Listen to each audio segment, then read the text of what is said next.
Hasan just had one of the most embarrassing moments on stream and then tried to play the I'm broke card. Like, come on, dude, you're living in a multi-million-dollar mansion. Who exactly are you trying to fool here? The whole I'm just like everyone else act isn't fooling anyone anymore. There's bullshit goes both ways. If you're wealthy and you critique capitalism, you're a hypocrite. If you're poor and you critique capitalism, you're jealous. Americans are so fucking cuck sometimes. Exactly.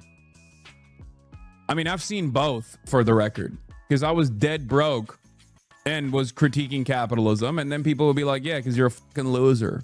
And now that I have money and I still do it, people are like, well, hypocrite much? I didn't change. He keeps saying, I didn't change. Sure, Destiny actually went from broke to successful. That's a real grind. But Hasan, he's out here recycling the same story like it's his own life script. He claims he was once broke, got called a loser for criticizing capitalism, and now that he's rich, people call him a hypocrite. Nice narrative, except none of it's true. Let's be honest, the whole I was poor once act is pure fiction. His dad sat on the board of a $4 billion company, his mom's a commercial landlord, and right after college, he was handed a job at his uncle's media network. There was no struggle, no hustle, just privilege dressed up as hardship. And the craziest part? He still pushes that self-made underdog story like it's the gospel truth. And it's always so strange. Obviously, this is like personal for me for many different reasons because this is my life's fucking work. But what's so funny about it is like people want you to almost be like, oh, once I got a touch of the bag, like once I touch the bag, it's over. Like this socialism is done. You know what I mean? I didn't change, Hasan insists, trying to compare himself to Destiny, a guy who actually fought his way up from nothing. But here's the catch. Hasan wants everyone to believe he's been through that same grind. He loves to say, when I was broke and spoke against capitalism, people called me a loser. Now that I'm successful, they call me a hypocrite. Sounds inspiring until you realize it's complete fiction. Hasan's never tasted real struggle. His father sat on the board of a multi-billion-dollar company. His mother manages commercial properties. And the moment he graduated, he landed a cushy job at his uncle's media network. No grind, no underdog story, just connections and comfort all the way up. And the wild part? None of this is hidden. It's all out there for anyone to see. Well, anyone except Kai, apparently. That's why, like, this is What so about your dog? maddening. Brother, I can't stress this enough. And I need you to understand something because I know I bit the bait for one person and then I think like a Discord server was alerted somewhere because everyone started posting this. He immediately flips the script, claiming he's the victim of some far-right, pro-Israel smear campaign. Like, come on, man. Not everything's some grand conspiracy. Sometimes people aren't out to get you. They're just calling you out because, well, you got caught. Kaya lives a better life than you ever will have. Okay, she's a better animal than you. She's a much more important for many other people's lives than you. You are going to die alone because this is the type of shit you get up to on the internet.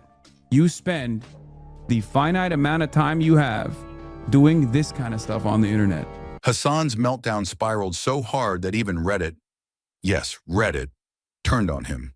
And for once, the internet hive mind was actually united. They roasted him relentlessly. And the best part? He took the bait every single time. The guy's just too easy to trigger. Of course, he tried to play it cool, acting like none of it bothered him. But you can see it. The frustration, the loss of control. It's eating him up that he can't steer the narrative anymore. Then out of nowhere, someone drops the comment of the year. Dude, we can't be doing this. Kai's in an open-air prison, absolute internet gold. You can type ah ha ha ha ha all day, every day, and act as though you're totally not mad right now. So sure, maybe his dad isn't technically a billionaire, but let's not kid ourselves. The man was sitting on the board of a billion-dollar company. That's serious money, no matter how you try to spin it. You don't exactly grow up struggling when your family's net worth has its own commas. And then they try to rationalize why I'm still doing this. They try to be like, oh, it's because like this is how he's financially incentivized to continue advocating for this kind of shit. And it's like, no, dumbass. Maybe it's because I believe it, you know? People think that like I just fucking was born this way. You know what I mean? I always was this person. I always had this $3 million home. Like, it's just so dumb. Oh, hey, didn't see you there. I'm Hasan Piker, and this is Bro Tip. This week's Bro Tip is about bringing out the alpha male in you. Aren't your dad a billionaire? No, man. Are you? You're a 27-month subscriber? Are you that fucking stupid? No. I am fortunate enough to be able to financially take care of my parents, both of my parents.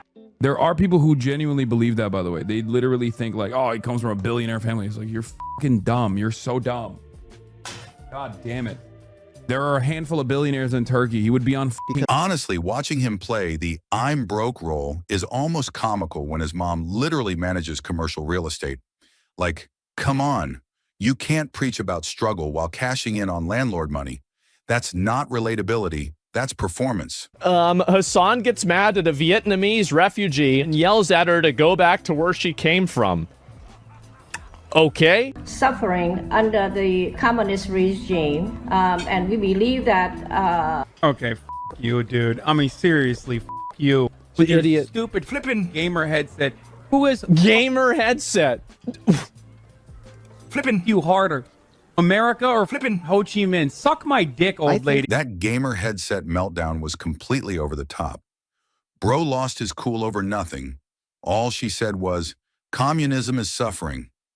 Hardly a controversial statement, right? But the moment someone dares to question his views, he just snaps. It's wild how fast he unravels when the spotlight isn't flattering. Suffering under the communist regime. The moment someone mentioned communism in anything less than a glowing way, he completely unraveled. You could see it written all over his face. Pure irritation, that twitch of frustration that screams he just can't handle anyone challenging his worldview. Isn't it crazy? The biggest supporters of communism are the people that have never lived under it. The biggest supporters of communism are the biggest beneficiaries of... It's honestly shocking. And the wildest part, he didn't even need to use a collar this time. Yet you just know some of his fans would still twist themselves into knots defending him. He couldn't afford a car, so he rode a horse instead. Like, bro, that's not a defense, that's straight up sketch comedy. But it gets crazier. Two massive names have now stepped into the chaos of CollarGate, one being the Vice President of the United States, J.D. Vance, and the other, internet legend himself, Tyler One.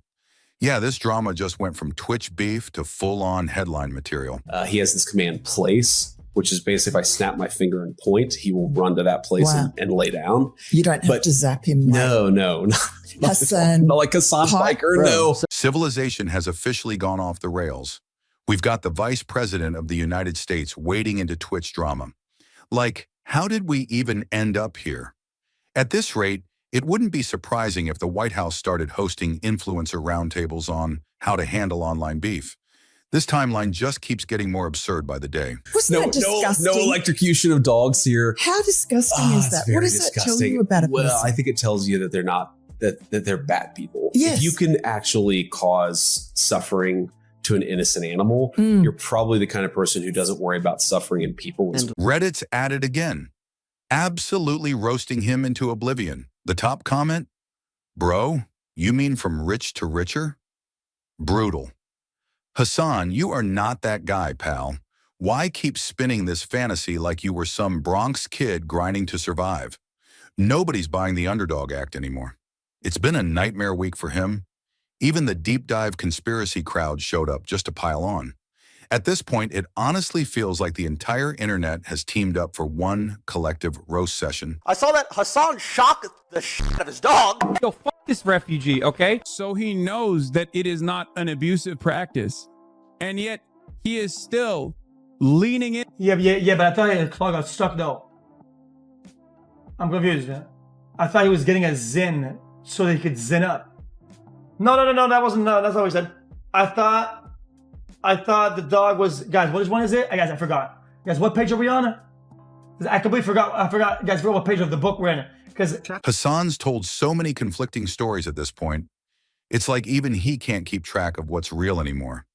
The internet's running wild with it. Everyone's joking that the S on his chest doesn't stand for super, it stands for shock. And those Halloween costume memes, Absolutely savage. Comments like, "Where's the kryptonite necklace?" or "That's shocking, bro," are everywhere. It's dark humor, sure, but it says a lot. The internet's done taking him seriously. The fall from political powerhouse to meme material has been brutal. But you can tell if somebody's really mean to animals, it's like the Jeffrey Dahmer thing. Yeah. Like every serial killer ever Yeah. has actually been really bad to animals. That's sort of how they started. And that wraps up the wildest week of Hasan Piker's career. A full-blown roller coaster from shock collar accusations to a meltdown over his Wi-Fi cutting out. What began as a couple of suspicious clips exploded into one of the biggest streamer controversies of the year. Believe him or not, one thing's clear. The truth always has a way of surfacing. At this point, it's not even about the collar anymore. It's about accountability, ego, and just how far influencers will go to protect their image. We've seen every version of Hasan, the confident debater, the entertainer, and now the guy tangled in his own contradictions. So what do you think really went down? Did Hasan finally cross the line, or is the internet just piling on? Drop your thoughts below. I'm reading them all. And if you made it this far, hit like, subscribe, and share. Because trust me, the next story, it's even crazier.